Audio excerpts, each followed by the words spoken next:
Imagine acordar em correntes, sabendo que seu destino foi vendido por moedas de prata. Agora imagine olhar nos olhos de seus senhores e jurar em silêncio que um dia será você quem decidirá quem vive e quem morre. Este é Baibars, e esta é a história de como um escravo se tornou o martelo que esmagou impérios. Nas vastas estepes turcomanas, onde o vento uiva entre montanhas geladas e planícies infinitas, nasce um menino destinado a mudar o mundo. Baibars vem ao mundo em meio a tribos nômades, onde a liberdade é medida pela velocidade dos cavalos e a honra pelo fio das espadas. Mas o destino tem outros planos para ele. Ainda jovem, é capturado por mercadores de escravos que percorrem as rotas comerciais em busca de carne humana para alimentar os mercados do sul. Acorrentado, faminto, separado de tudo que conhecia, Baibars é arrastado através de desertos implacáveis até chegar ao Egito, terra de faraós mortos e sultões vivos. No mercado de escravos do Cairo, homens são exibidos como gado. Músculos são apalpados, dentes examinados, cicatrizes contadas como medalhas ou defeitos.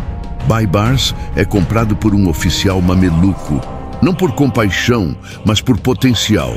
Os mamelucos são uma casta única no mundo islâmico medieval, guerreiros escravos capturados jovens, convertidos ao Islã e treinados desde a infância para se tornarem a elite militar mais letal do Oriente Médio. São propriedade, mas propriedade com espadas. São escravos, mas escravos que comandam exércitos. É uma contradição brutal e Baibars está prestes a dominá-la. O treinamento começa antes do amanhecer e termina quando a escuridão engole o deserto. Espadas pesadas demais para os braços jovens, arcos que exigem força sobre-humana, cavalos selvagens que precisam ser domados, não com brutalidade, mas com vontade. Baibars sangra todos os dias. Seus ossos doem, suas mãos se enchem de calos, seu corpo grita por descanso que nunca vem. Mas algo dentro dele não quebra. Enquanto outros meninos escravos choram à noite, Baibars observa. Observa os instrutores, observa os comandantes, observa como o poder funciona naquele mundo de areia e aço. Ele aprende mais do que apenas lutar. Aprende árabe, a língua dos conquistadores. Aprende tática militar observando simulações de batalha. Aprende política ouvindo conversas que não deveria ouvir. E, acima de tudo, aprende que ser escravo não é uma sentença permanente naquele sistema bizarro dos mamelucos. Homens que começaram acorrentados terminaram como generais, governadores, até sultões. A escravidão ali não é o fim da ambição, é o começo dela. Mas Baibars não é como os outros. Dentro dele queima algo mais quente que a ambição comum. É ódio puro, destilado através de anos de humilhação e correntes. Ódio pelos que o venderam, pelos que o compraram, pelos que o treinaram como um cão de guerra. Mas é um ódio inteligente, frio, calculado. Ele não explode em rebelião suicida. Ele fermenta, cresce, se transforma em combustível para uma ascensão que ninguém ao redor dele consegue prever. Anos passam. O menino se torna homem. Baibars cresce alto, forte, com olhos que parecem enxergar através das pessoas. Suas habilidades militares são inegáveis. Ele cavalga como se tivesse nascido sobre o cavalo, atira flechas que encontram alvos impossíveis, luta com espada como se a lâmina fosse extensão de seu próprio braço. Mas o que realmente o diferencia é sua mente. Em exercícios táticos, ele não apenas segue ordens, ele melhora os planos dos superiores. Em simulações de batalha, ele encontra fraquezas que comandantes experientes não veem. Os oficiais começam a notá-lo, alguns com admiração, outros com desconfiança, porque há algo perturbador em Baibars. Ele serve com perfeição, mas sem amor. Obedece com precisão, mas sem lealdade verdadeira. é como uma espada perfeitamente afiada que ainda não escolheu contra quem será empunhada. E nos campos de treinamento, enquanto o aço bate contra o aço na escuridão antes do amanhecer, Baibars treina não apenas para ser soldado, mas para ser senhor. À noite, quando outros dormem exaustos, ele permanece acordado imaginando. Imagina não mais receber ordens, mas dá-las. Imagina não mais dormir em quartéis de escravos, mas em palácios de sultões.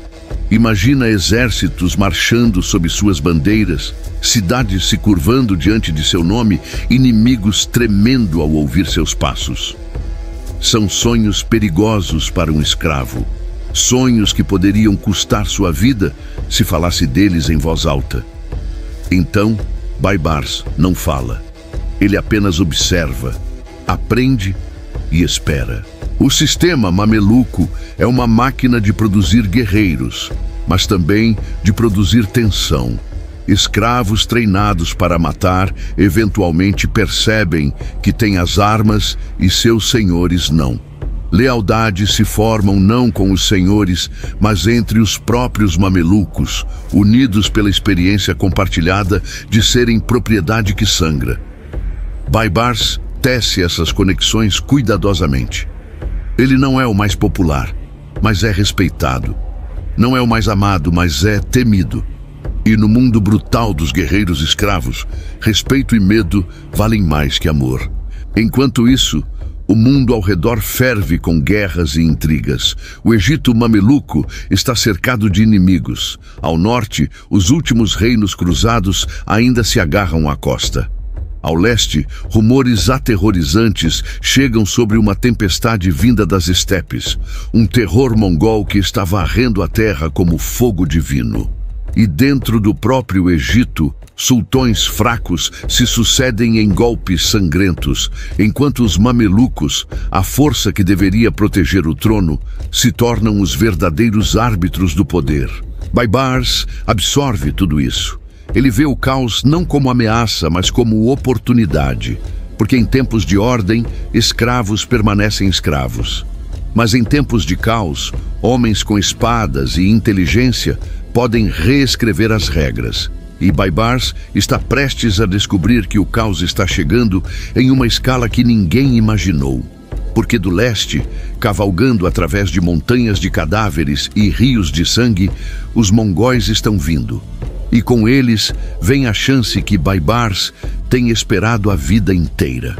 Nos campos de treinamento, sob o céu estrelado do Egito, enquanto outros mamelucos dormem sonhando com batalhas passadas, Baibars permanece acordado afiando sua espada. O som do aço contra a pedra ecoa na noite como uma promessa.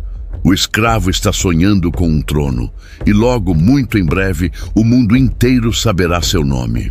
O ano é 1259 d.C. O mundo está morrendo, não metaforicamente, literalmente. Cidades que existiam há 1000 anos são apenas cinzas. Bibliotecas que guardavam o conhecimento de civilizações inteiras são fogueiras.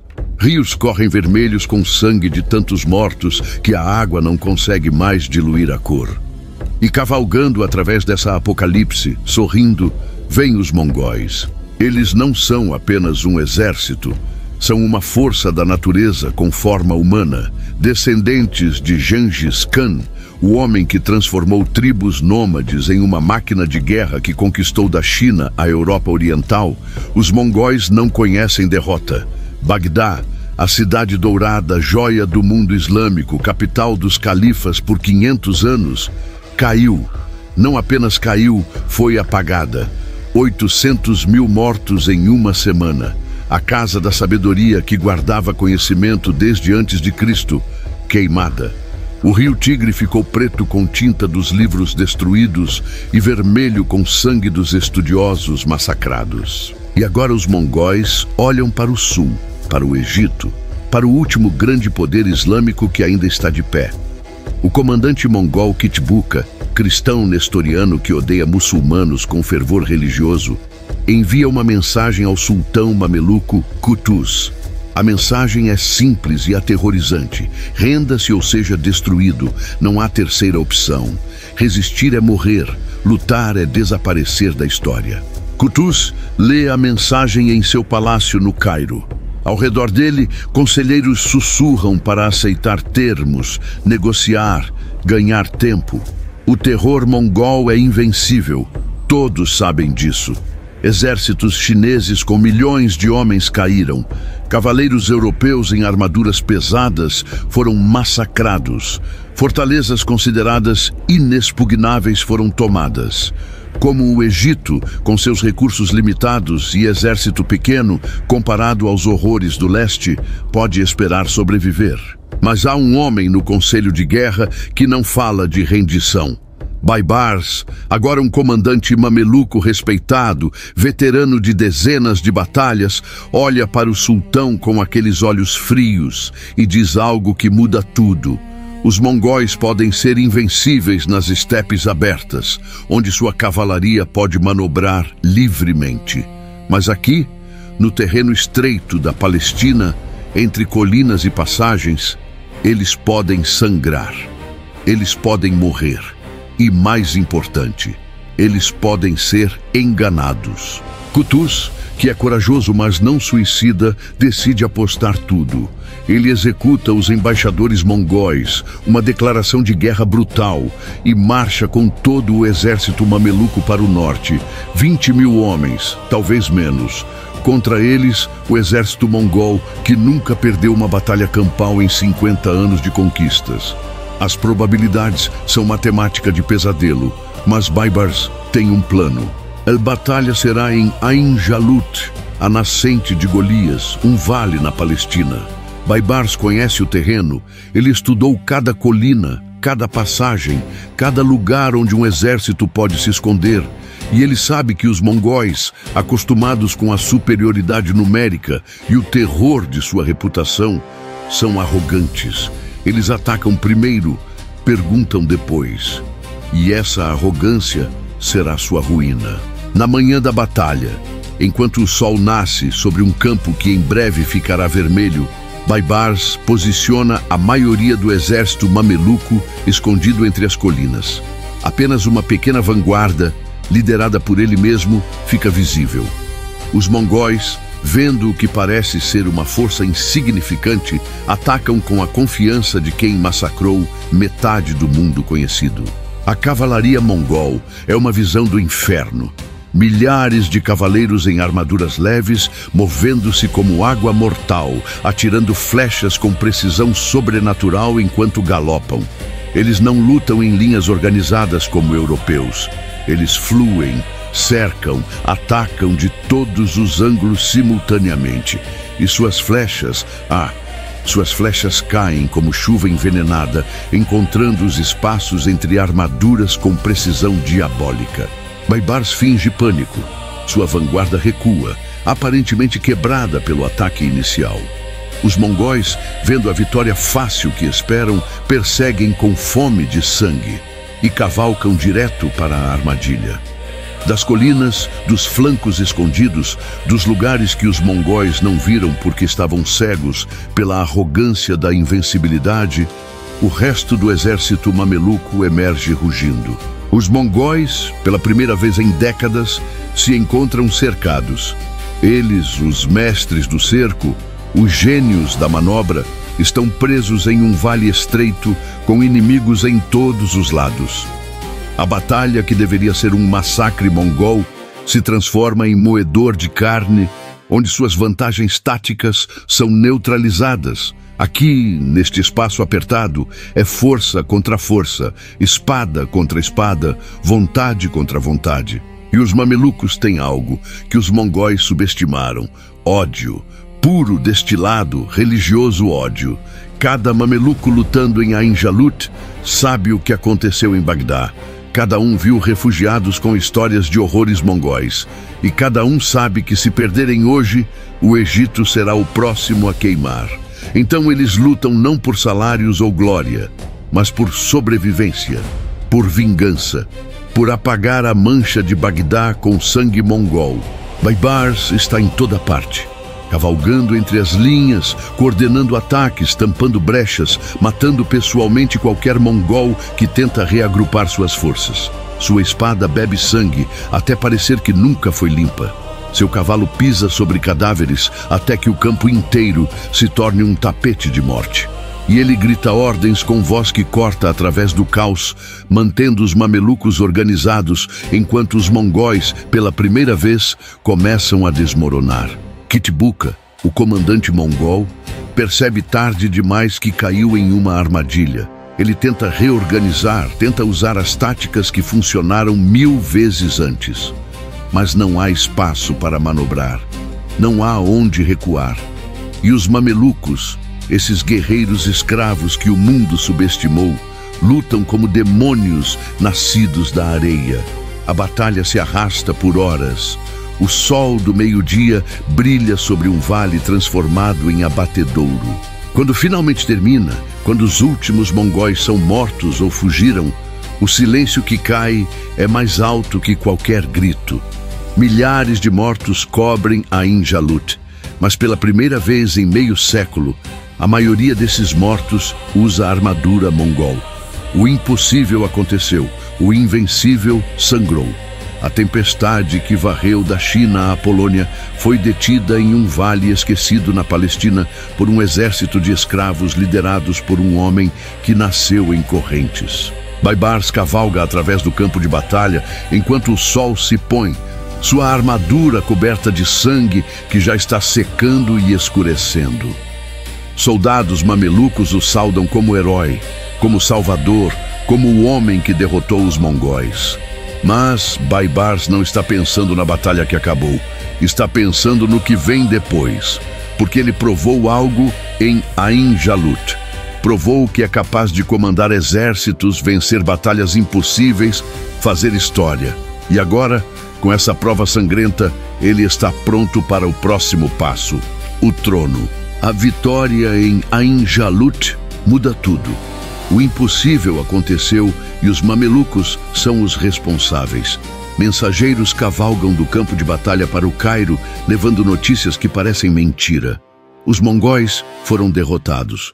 Não apenas retraídos ou adiados, mas verdadeiramente esmagados em combate aberto. O mito da invencibilidade mongol foi destruído no mesmo vale onde Davi supostamente matou Golias 1000 anos antes. E no centro dessa vitória milagrosa está um nome que começa a ecoar por todas as mesquitas do mundo muçulmano: Baibars. Mas vitória no campo de batalha não significa paz. Significa política. E política mameluca é um jogo mortal onde erros custam cabeças. O sultão Qutuz retorna ao Cairo como herói, salvador do Islã, o homem que onde os mongóis pararam. Celebrações explodem nas ruas. Mesquitas realizam orações especiais de agradecimento. O nome de Qutuz é gritado como libertador. Mas nos quartos escuros do poder, outro nome é sussurrado com mais frequência e mais respeito: Baibars. Porque todos que estavam em Ain Jalut sabem a verdade. Qutuz foi corajoso ao aceitar a batalha, mas foi Baibars quem a venceu. Foi Baibars quem planejou a emboscada, escolheu o terreno, coordenou os movimentos que transformaram vantagem mongol em pesadelo. E agora, marchando de volta ao Cairo, o exército mameluco não olha para Qutuz como líder supremo, olha para Baibars. Qutuz não é estúpido. Ele sente a mudança no vento político. Vê como oficiais gravitam em direção a Baibars em acampamentos noturnos. Ouve como soldados contam histórias da batalha sempre com Baibars no centro, enquanto seu próprio nome é mencionado quase como pensamento posterior. E Qutuz sabe o que isso significa. Em uma cultura onde poder vem da ponta da espada, aquele que controla a lealdade dos homens com espadas controla tudo. A jornada de volta ao Cairo é lenta. O exército para frequentemente, tanto para descansar quanto para receber delegações de cidades celebrando a vitória. E em cada parada, Baibars observa Qutuz se tornando mais paranoico, mais isolado, mais desesperado para consolidar poder que está escorregando entre seus dedos. Há reuniões privadas às quais Baibars não é convidado. Há sussurros sobre movimentações políticas para marginalizar os comandantes que brilharam demais em Ain Jalut. Baibars sabe que está chegando o momento. Ele pode sentir na forma como guardas de Qutuz o observam, na maneira como convites para reuniões estratégicas param de chegar, no jeito que alguns de seus aliados mamelucos desaparecem silenciosamente, transferidos para postos distantes ou mortos em acidentes convenientes. Qutuz está se preparando para eliminar rivais, e Baibars está no topo dessa lista. Então Baibars age primeiro, porque nesse jogo brutal de poder mameluco, hesitação é sentença de morte. Ele convoca seus aliados mais próximos, os comandantes que lutaram ao seu lado em Ain Jalut, os homens que devem suas vidas à sua liderança. E ele propõe algo simples e terrível. Qutuz precisa morrer, não por ódio pessoal, mas por necessidade política. O Egito precisa de um líder forte, não de um sultão paranoico, eliminando seus melhores comandantes. E mais importante, eles precisam agir antes que Qutuz haja contra eles. A conspiração é planejada com a mesma precisão que Baibars usou em Ain Jalut. Cada detalhe considerado, cada contingência prevista. E quando o exército está a poucos dias do Cairo, marchando através do deserto, o golpe acontece. Durante uma caçada, enquanto Qutuz está afastado de seus guardas principais, perseguindo uma gazela, Baibars e seus co-conspiradores atacam. É rápido e brutal. Qutuz, o herói de Ain Jalut, o homem que desafiou os mongóis, morre não em glória de batalha, mas assassinado no deserto por seus próprios comandantes. Não há último discurso dramático, não há reconciliação final. Apenas espadas encontrando carne, sangue manchando areia e um sultão se tornando cadáver em questão de segundos. É assim que poder muda de mãos no mundo mameluco. Não através de eleições ou sucessão ordenada, mas através de aço molhado com sangue de predecessores. Baibars retorna ao acampamento com o corpo de Qutuz e uma história cuidadosamente elaborada sobre ataque de bandidos. Ninguém acredita. Todos sabem o que realmente aconteceu, mas ninguém fala contra, porque o exército, a verdadeira fonte de poder, está com Baibars.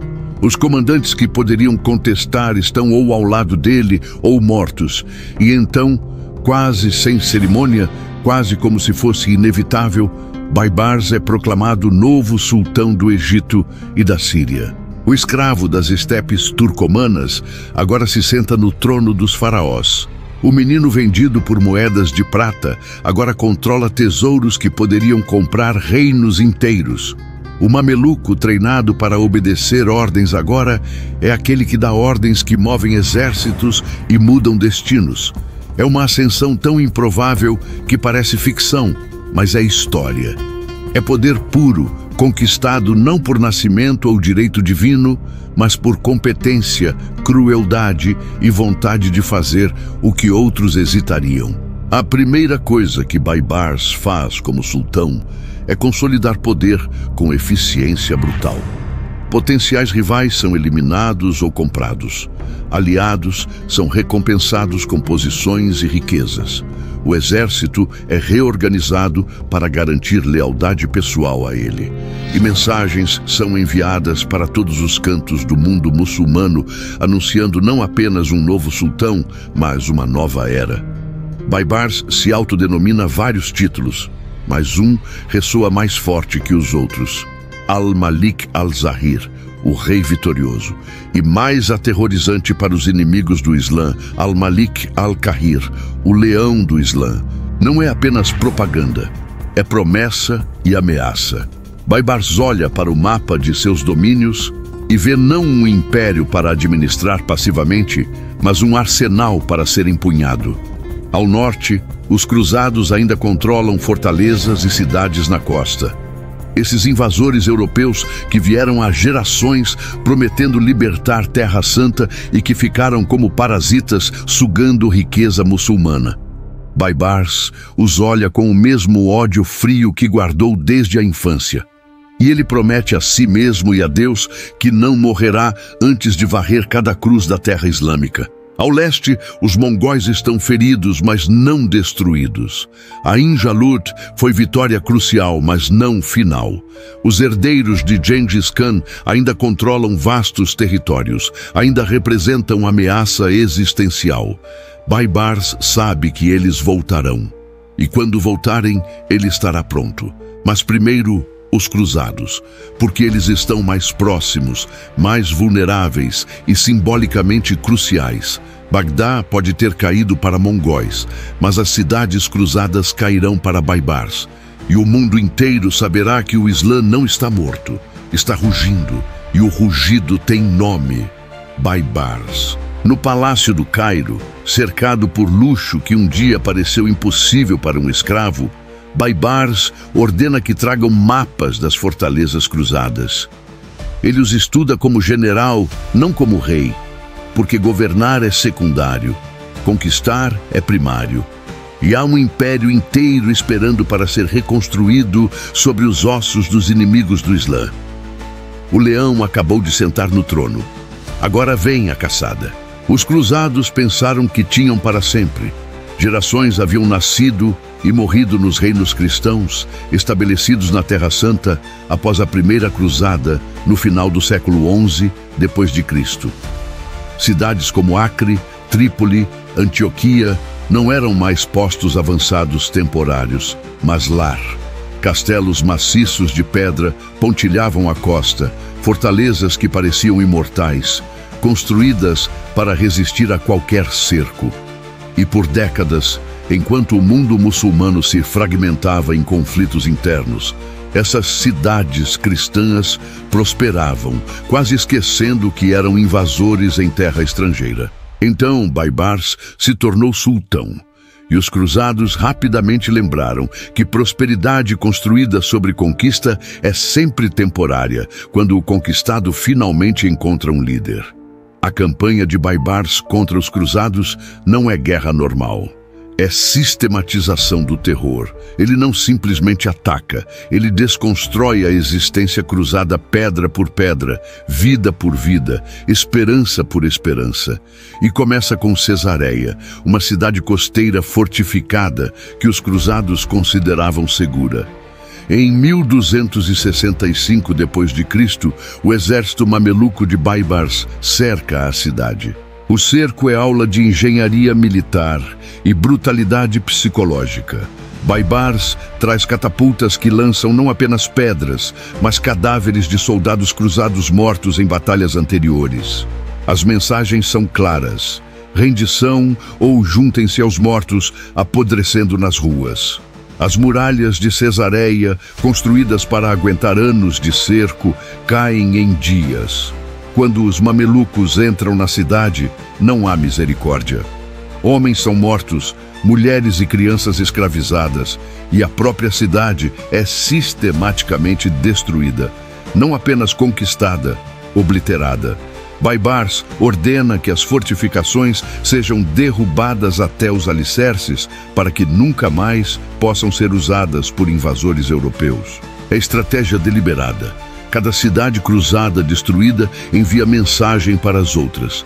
Resistir é morrer lentamente.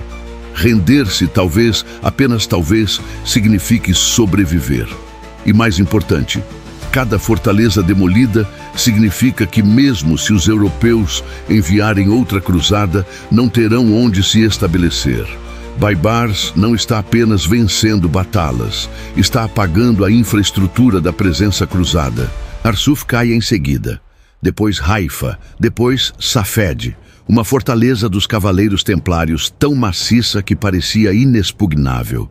6 semanas de cerco, com Baibars pessoalmente supervisionando cada detalhe. Quando finalmente os templários se rendem sob promessa de salvo-conduto, Baibars quebra sua palavra. Todos os defensores são decapitados. É crueldade calculada, não sadismo aleatório, porque Baibars entende que terror é a arma mais eficiente que catapultas. Cada atrocidade que comete torna a próxima cidade mais propensa a se render sem luta. Mas a joia da campanha, o golpe que ecoa através de toda a cristandade, é Antioquia. Uma das cidades mais antigas do cristianismo, um dos principados cruzados mais ricos, considerada segunda apenas a Jerusalém em importância simbólica. Governada pelo príncipe Boemundo VI, um nobre que nunca pensou ver o dia em que sua cidade cairia. Boemundo nem está em Antioquia quando Baibars ataca. Está longe, talvez em viagem diplomática, talvez simplesmente não esperando que o sultão mameluco ousasse atacar uma fortaleza tão grande. É erro fatal. Em maio de 1268 d.C., o exército de Baibars aparece diante das muralhas de Antioquia. A cidade, sem seu príncipe e sem preparação adequada, tenta resistir. Mas Baibars aprendeu cada lição de engenharia de cerco que o Oriente Médio pode ensinar. Suas catapultas são mais modernas, suas táticas de escavação mais eficientes e, crucialmente, sua inteligência infiltrou a cidade meses antes, identificando pontos fracos nas defesas. A cidade cai em 4 dias. 4 dias para destruir o que levou séculos para construir, e quando cai, o inferno é liberado.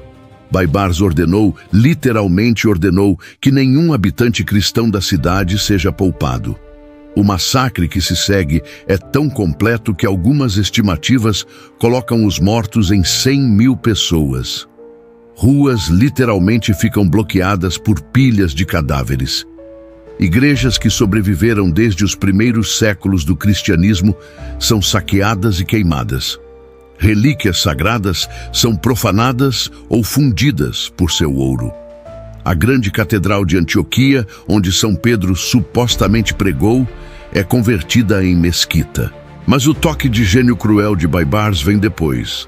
Ele sabe que Boemundo, o príncipe ausente, está em algum lugar recebendo relatórios fragmentados sobre a queda de sua cidade.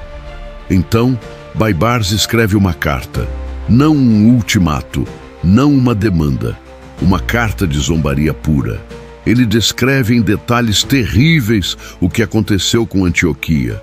Descreve como as ruas estão pintadas de sangue cristão, como as mulheres da nobreza foram escravizadas, como as fortificações estão sendo demolidas.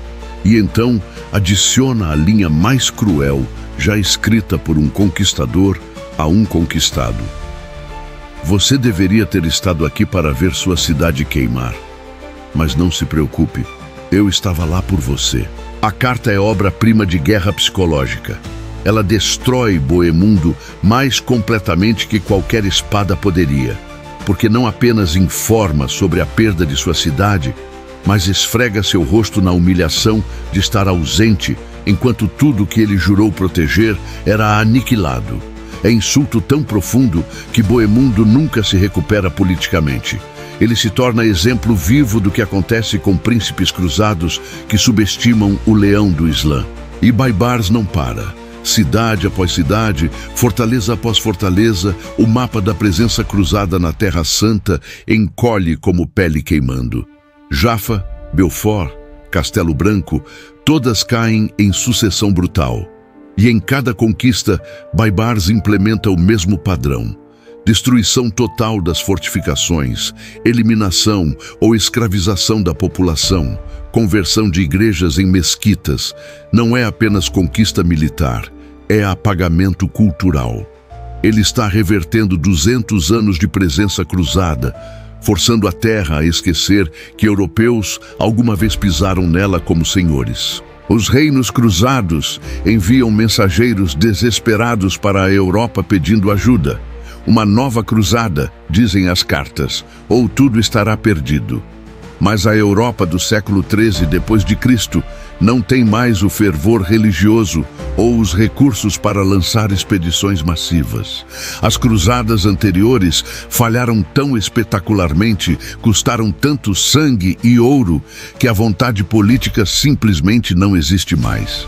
Alguns cavaleiros individuais vêm, algumas pequenas expedições chegam, mas não o suficiente. Nunca o suficiente. E Baibars sabe disso.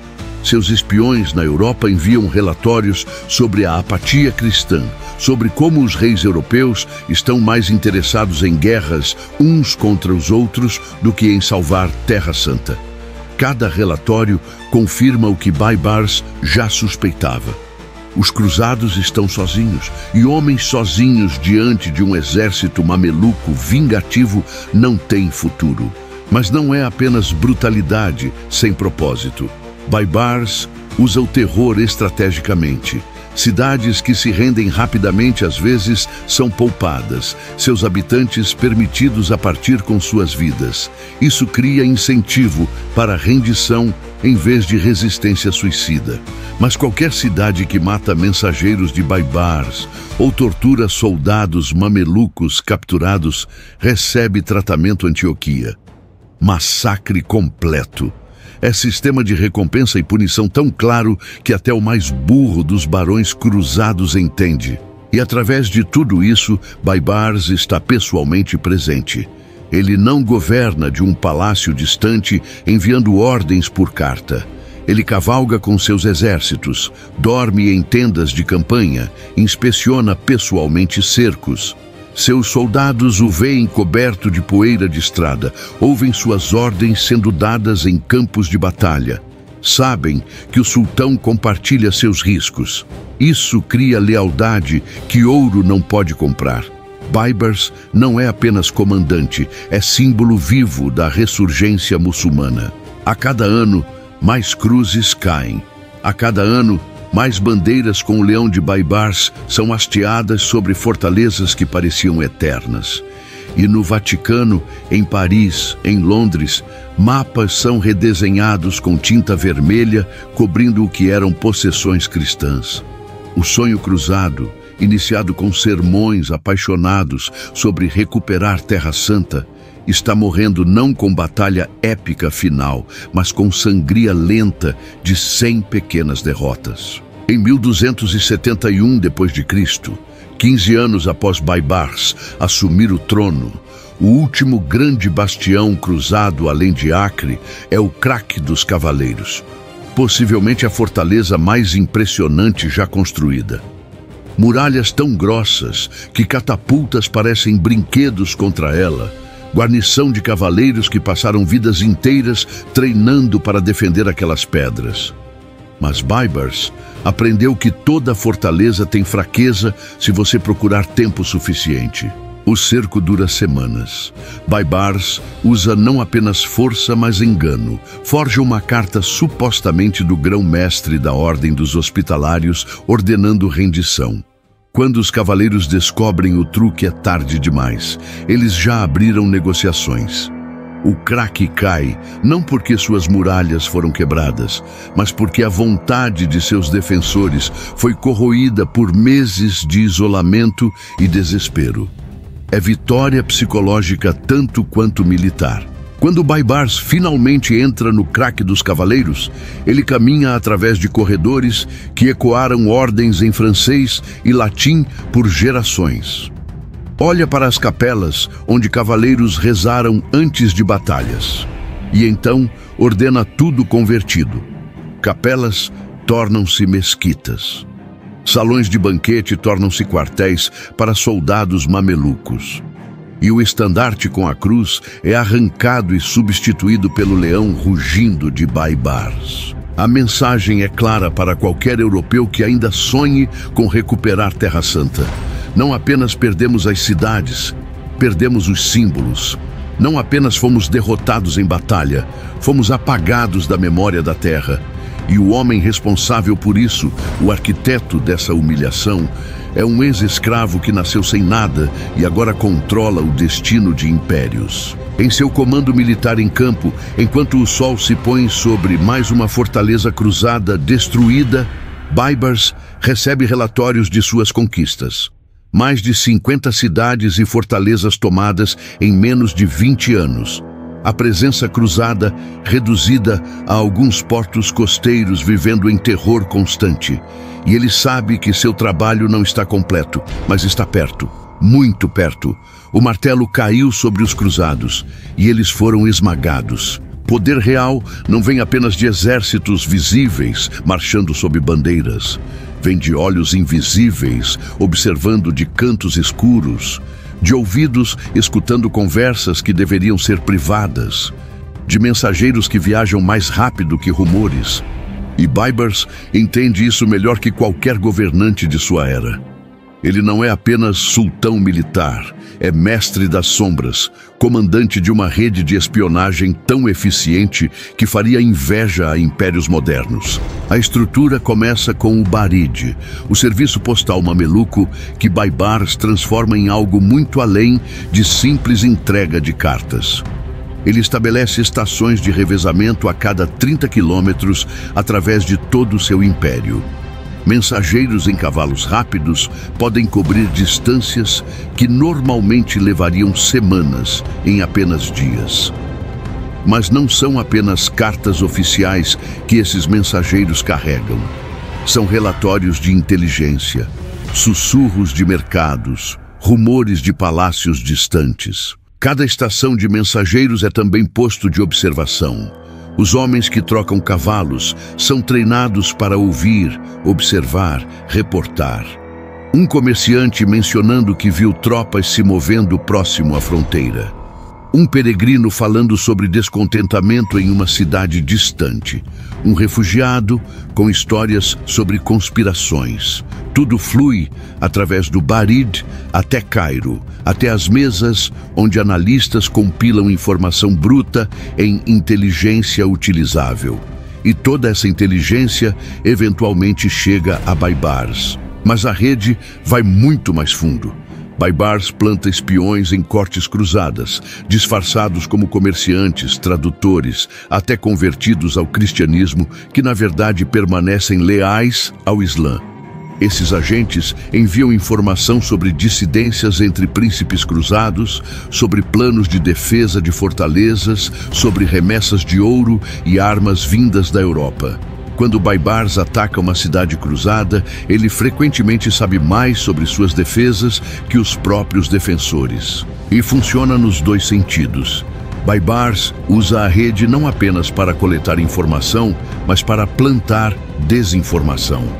Rumores são espalhados estrategicamente sobre exércitos mamelucos marchando para lugares onde não estão, criando pânico e forçando inimigos a desperdiçar recursos, defendendo alvos que não estão sob ameaça real. Cartas falsas são forjadas criando suspeitas entre aliados inimigos.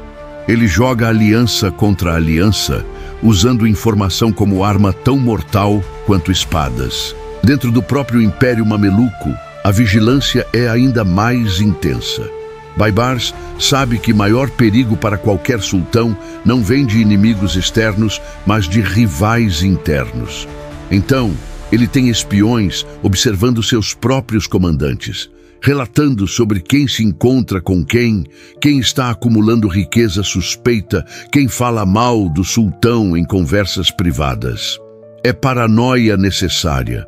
Na cultura mameluca, onde traição é rota comum para poder, sultão que não vigia suas costas rapidamente tem faca nelas.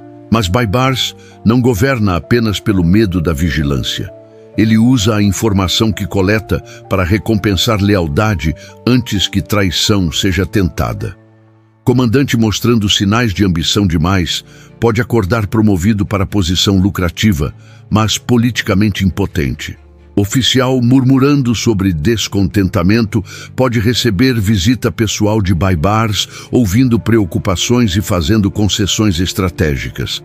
É microgerenciamento em escala imperial, possível apenas porque Baibars tem fluxo constante de informação sobre o que está acontecendo em cada canto de seus domínios. As execuções públicas são teatro tanto quanto justiça.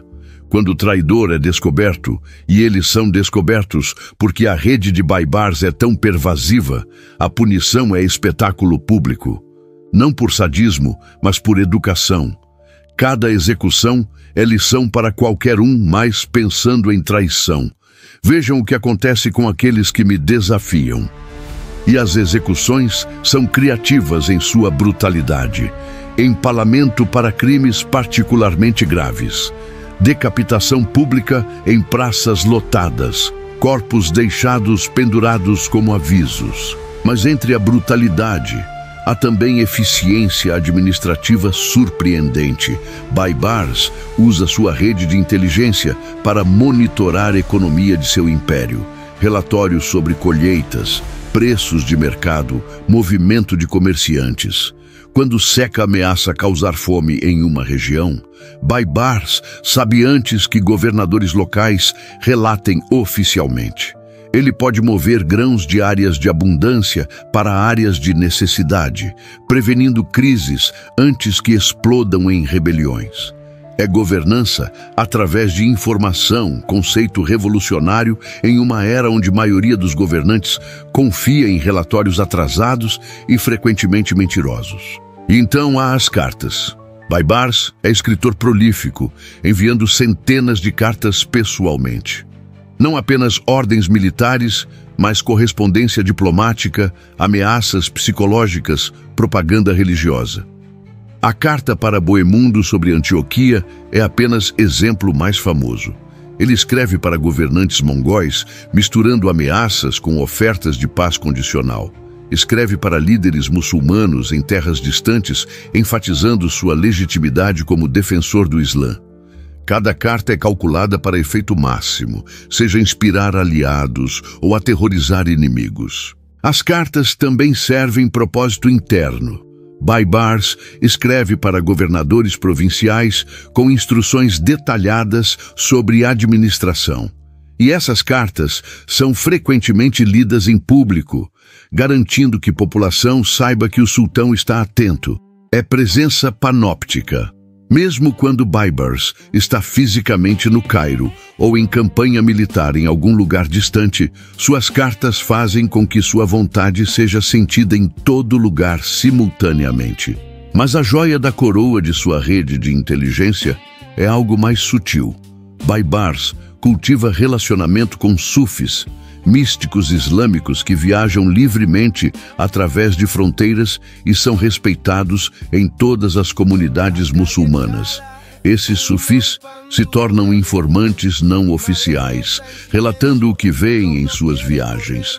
E porque são vistos como homens santos acima de política, eles têm acesso a informações que espiões regulares nunca teriam.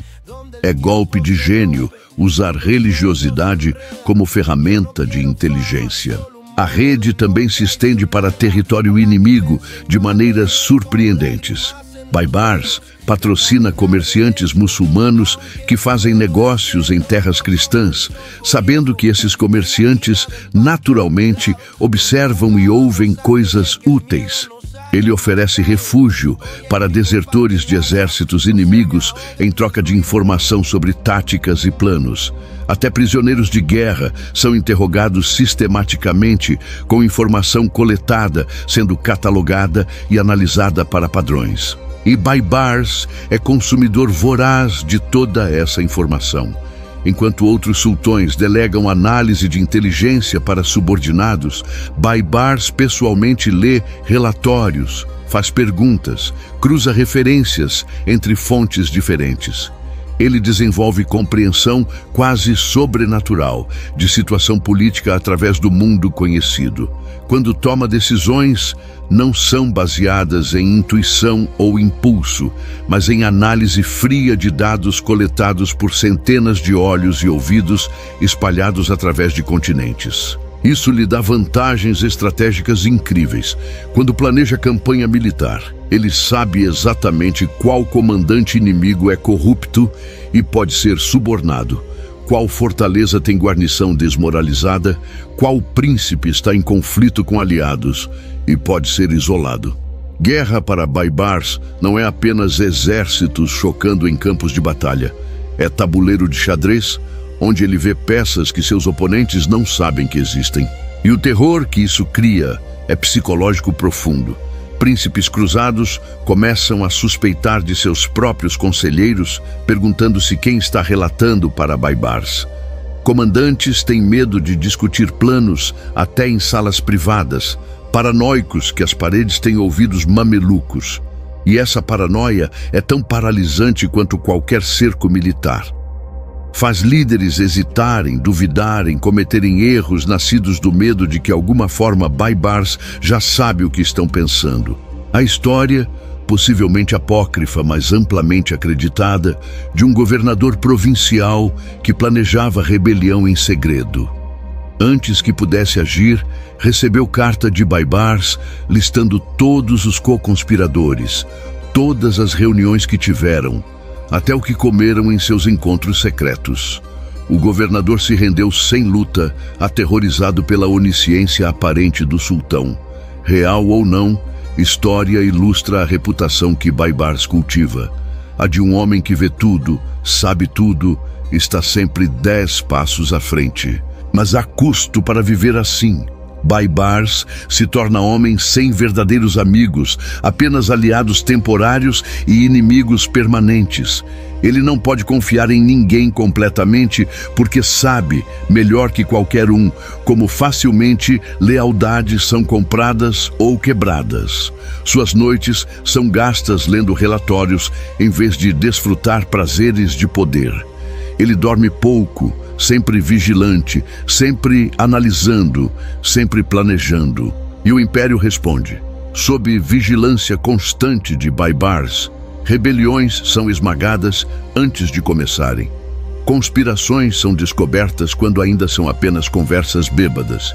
Inimigos externos descobrem que suas movimentações militares são conhecidas antes mesmo que cruzem fronteiras. É império governado não apenas por força militar, mas por informação, por conhecimento, pelo controle absoluto de quem sabe o que e quando sabem. No Palácio do Cairo, em salas trancadas onde apenas mensageiros mais confiáveis entram, pilhas de relatórios crescem diariamente. Cada um é lido, analisado, arquivado.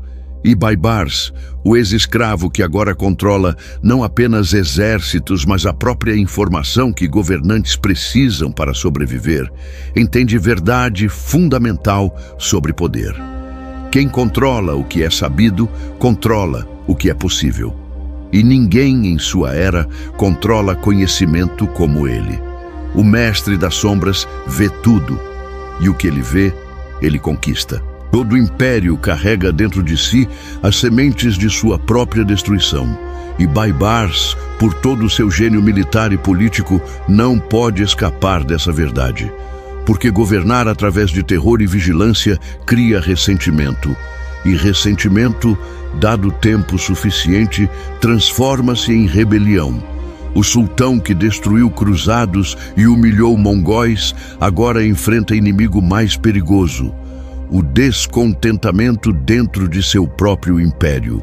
O problema começa com os próprios mamelucos. Eles são guerreiros escravos, sim, mas guerreiros que seguraram espadas tempo suficiente para entender que poder vem delas. E se um escravo pode se tornar sultão como Baibars fez, por que não outro? Cada oficial ambicioso olha para o trono e pensa que talvez, apenas talvez, ele poderia ser o próximo. É sistema inerentemente instável, onde precedente de usurpação encoraja mais usurpação. Baibars sabe disso intimamente porque ele mesmo é exemplo supremo. Ele matou o sultão anterior para tomar poder. Como pode esperar que outros não considerem fazer o mesmo com ele? Então, ele governa em estado de paranoia constante, sempre vigilante para sinais de traição. E encontra esses sinais em todo lugar, porque quando você procura traição com intensidade suficiente, até lealdade começa a parecer suspeita. As execuções se tornam mais frequentes.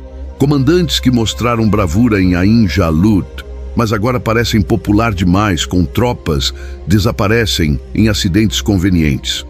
Oficiais que acumularam riqueza através de conquistas são acusados de corrupção e executados, suas fortunas confiscadas para tesouro do sultão.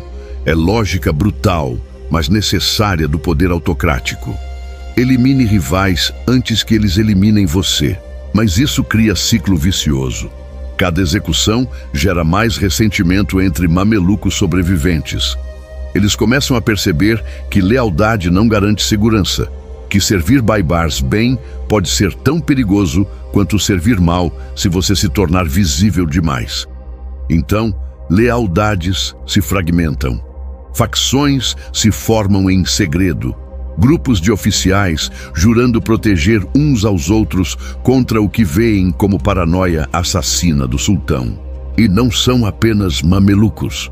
Populações conquistadas, especialmente em áreas tomadas de cruzados, vivem sob ocupação que é eficiente, mas brutal.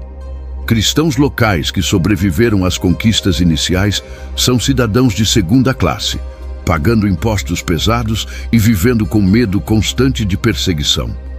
Alguns se convertem ao Islã para escapar impostos e discriminação, mas conversões forçadas criam muçulmanos de superfície que, em privado, guardam rancor. Mesmo entre muçulmanos, há tensões.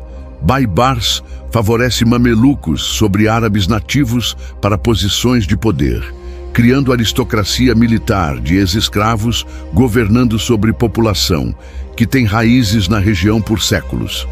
Isso gera ressentimento entre elites locais que veem estrangeiros controlando suas terras. E, embora eles odeiem cruzados, começam a questionar se um sultão mameluco é realmente melhor que invasores europeus. Economicamente, guerras constantes de Baibars drenam recursos. Impostos sobem para financiar campanhas militares. Comércio é interrompido por mobilizações militares constantes. Campos são deixados sem cultivo porque homens jovens estão servindo em exércitos. E enquanto conquistas trazem pilhagem que preenche tesouros, também criam gastos enormes em manutenção de fortalezas, pagamento de tropas, reconstrução de infraestrutura destruída. Então vêm as ameaças externas renovadas. Os mongóis, feridos, mas não mortos por Ain Jalut, se reagrupam. Novas ondas de invasores das estepes pressionam fronteiras orientais do Império de Baibars. E embora ele os derrote repetidamente, cada batalha custa vidas, ouro, tempo.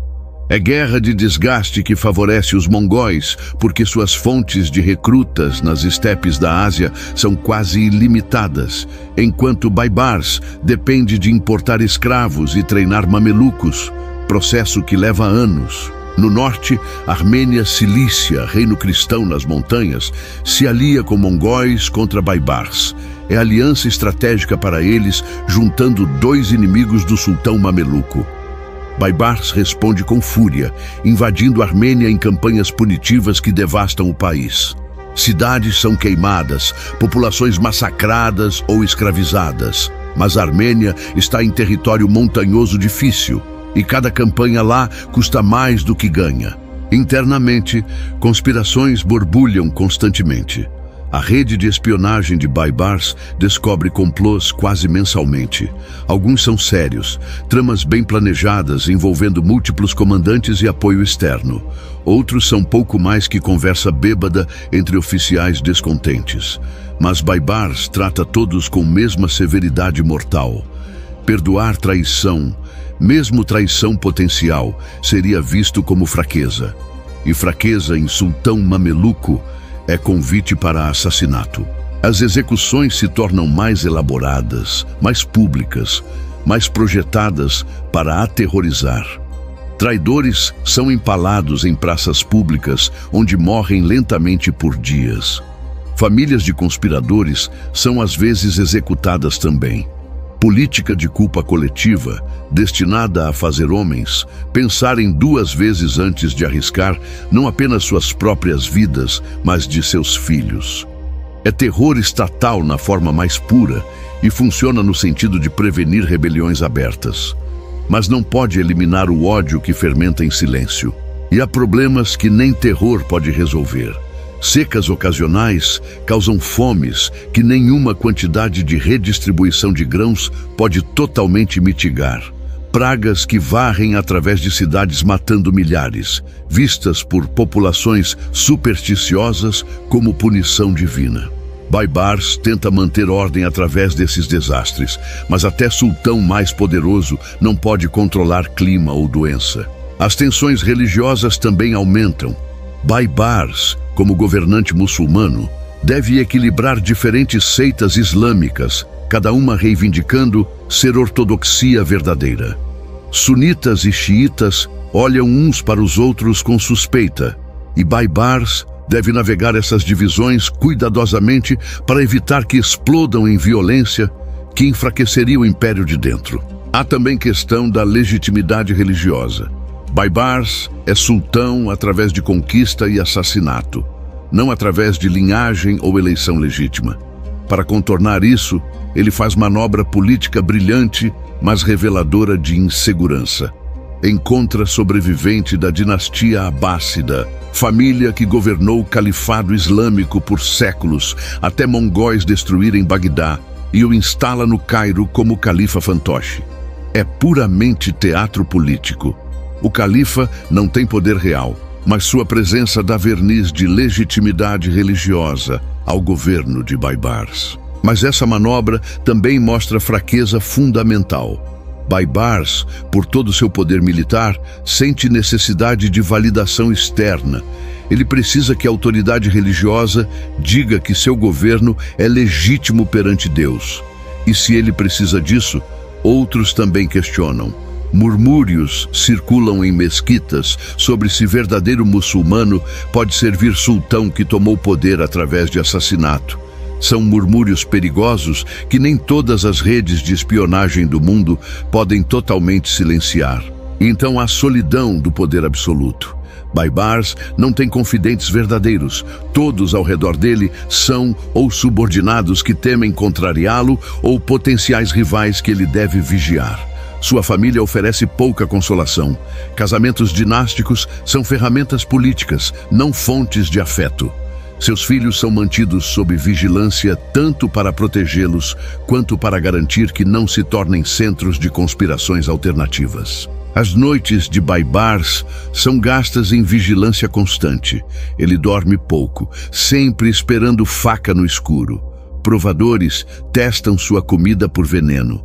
Guardas são rotacionados constantemente para prevenir que qualquer grupo desenvolva lealdade a oficial específico que poderia usá-los em golpe. Até seus aposentos privados têm passagens secretas para a fuga em caso de assassinato tentado. É vida vivida em paranoia justificada. E paranoia começa a afetar suas decisões. Campanhas militares são às vezes lançadas não por necessidade estratégica, mas para manter exército ocupado e longe do Cairo, onde conspirações são mais fáceis de organizar. Execuções de oficiais às vezes parecem baseadas em suspeitas tênues, em vez de evidência concreta. Baibars está se tornando prisioneiro do próprio sistema de terror que criou. Mas ele não pode parar. Porque parar, mostrar misericórdia, relaxar vigilância, seria interpretado como fraqueza, e fraqueza em sultão mameluco é sentença de morte. Então o ciclo continua. Mais vigilância, mais execuções, mais medo, gerando mais ressentimento que requer mais vigilância. É espiral descendente que Baibars não pode escapar. Externamente, ele permanece forte. Seus exércitos continuam vencendo batalhas. Suas conquistas continuam expandindo o território muçulmano. Mas internamente, o império está rachado com 1000 fissuras invisíveis. E Baibars, sozinho no topo de sua pirâmide de poder, carregando o peso de vigilância constante e paranoia justificada, está começando a mostrar sinais de tensão. Ele envelhece mais rápido que deveria. Cabelos grisalhos aparecem prematuramente. Linhas profundas marcam o rosto que viu muito sangue, ordenou muitas mortes, carregou muito medo. Suas mãos, que uma vez seguraram espadas com força jovem, agora tremem levemente ao segurar penas para assinar sentenças de morte. O leão está ficando cansado, mas não pode descansar. Porque momento que fechar os olhos, momento que baixar guarda, momento que mostrar qualquer sinal de enfraquecimento, alguém estará lá com faca ou veneno ou conspiração pronta para eliminar o sultão e tomar seu lugar. É preço do poder conquistado através de traição. Você nunca pode confiar que outros não farão exatamente o que você fez. E em seus momentos mais sombrios, sozinho em seus aposentos tarde da noite, lendo relatórios sobre mais uma conspiração descoberta ou mais uma ameaça externa, Baibars às vezes se pergunta se valeu a pena. Ele conquistou o império, destruiu cruzados, humilhou mongóis, mas vive em prisão de sua própria criação, cercado por inimigos visíveis e invisíveis, sem descanso, sem paz, sem confiança. O escravo conquistou o trono, mas o trono o conquistou de volta, transformando-o em vigilante perpétuo de império que nunca pode verdadeiramente relaxar e aproveitar. É a ironia cruel que Baibars, homem que planejou tudo tão cuidadosamente, não planejou como viver com consequências de suas próprias ambições. O ano é 1277 d.C. Baibars está no auge aparente de seu poder. Seus domínios se estendem do Egito à Síria. Os cruzados estão reduzidos a pequenos enclaves costeiros, vivendo em terror. Os mongóis foram repelidos repetidamente. Seu nome é pronunciado com reverência em mesquitas e com medo em igrejas. Ele é, por todas as métricas externas, invencível. E então, de repente e silenciosamente, ele começa a morrer. Começa com febre. Não particularmente alarmante no início. Febres acontecem, especialmente em clima do Oriente Médio, onde doenças tropicais são comuns. Baibars, que sobreviveu a dezenas de batalhas, que carrega cicatrizes de feridas que matariam homens menores, não está preocupado com algo tão mundano quanto febre. Mas essa febre não passa. Ela persiste, queima através dele dia após dia, deixando-o enfraquecido de maneiras que nenhuma batalha jamais conseguiu. Os médicos são chamados. Os melhores praticantes de medicina islâmica medieval, homens que estudaram textos antigos e desenvolveram tratamentos que são avançados para sua época.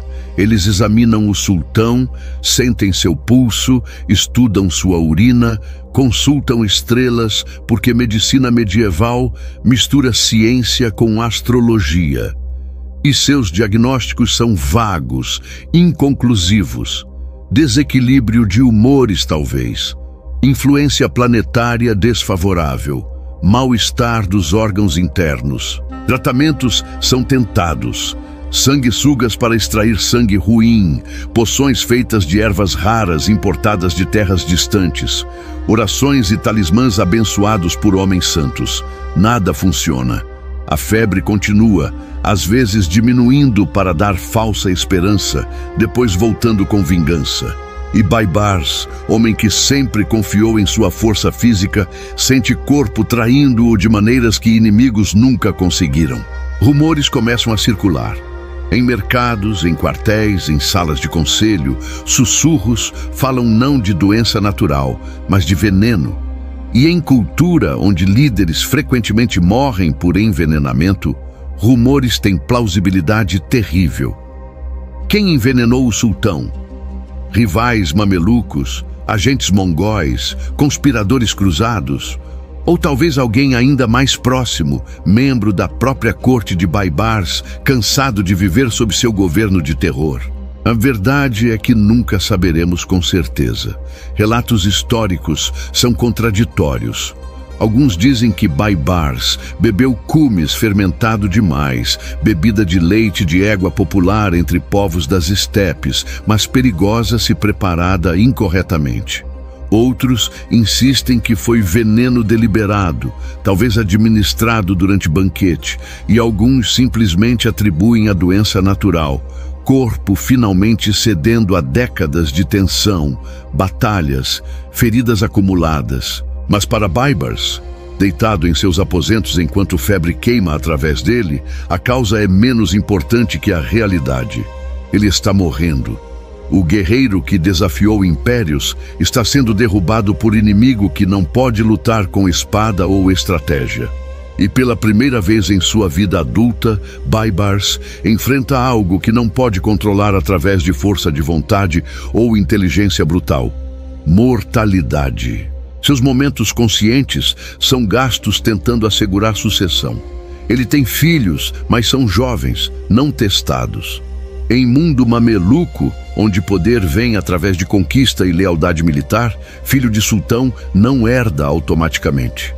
Baibars sabe isso melhor que qualquer um porque ele mesmo matou o sultão anterior.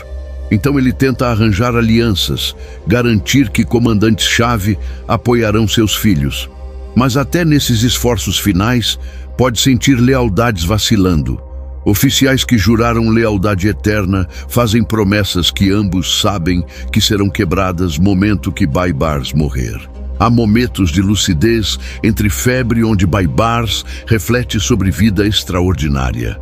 Ele nasceu escravo em estepes turcomanas, sem nome que importasse, sem destino além de servir. E morreu sultão de império, homem cujas decisões afetaram milhões, cujas conquistas mudaram o curso da história. É ascensão tão improvável que parece destino divino, mas ao custo de quê? Ele pensa sobre todos que matou.